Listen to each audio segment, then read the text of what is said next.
আসসালামু আলাইকুম। আজকে আপনাদেরকে দেখাবো সামিয়া গার্ডেনের নার্সারিতে একটা ব্যতিক্রমধর্মী নিজের জন্য। দেখেন, বোতলের ভিতরে গাজর গাছ লাগিয়েছে এবং দেখেন মোটামুটি ভালো বড় হয়েছে গাজরটা। দেখেন, ইচ্ছা থাকলে সবই হয়। আপনারা ইচ্ছা করলে লম্বা চিকন যে গাছগুলো হবে ওই গাছগুলো ইচ্ছা করলে আপনারা এইভাবে বোতলে রাখতে পারেন।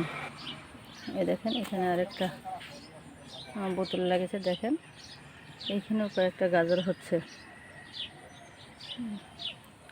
ঘরের ভিতরে প্লাস্টিকের গাছ কিনে না আমরা ঘরের সৌন্দর্য, ইনডোরের সৌন্দর্য বৃদ্ধি করি বা ডিজাইন করি, কিন্তু বাহিরের সৌন্দর্য কম না। এ দেখেন, আমি যে এটা শিকার মতো করে লাগিয়েছি, দেখতে কত সুন্দর লাগছে। সৌন্দর্য হলো, বাচ্চারাও দেখলো, অনেকদিন রাখাও যায়। আবার ধন্যবাদ সবাইকে। বাড়ি আঙ্গিনা সবাই এরকম বড় বোতল, ছোট বোতল, শুধু এটা না। এ দেখেন, আমি বড় বোতল কেটে এ দেখেন মরিচ গাছ লাগিয়েছি। আর এ দেখেন অনেকগুলো মরিচ গাছ। এ দেখেন কত বড় হয়েছে। অনেকগুলো মরিচ গাছ লাগিয়েছি বড় বোতলে।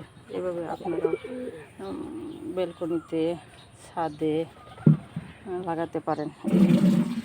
মরিচ গাছ ছায়াই হয়, সেক্ষেত্রে আপনার বেশি আলোর প্রয়োজন হবে না। আপনি যেখানে লাগিয়ে রাখবেন ওখানে হয়ে যাবে।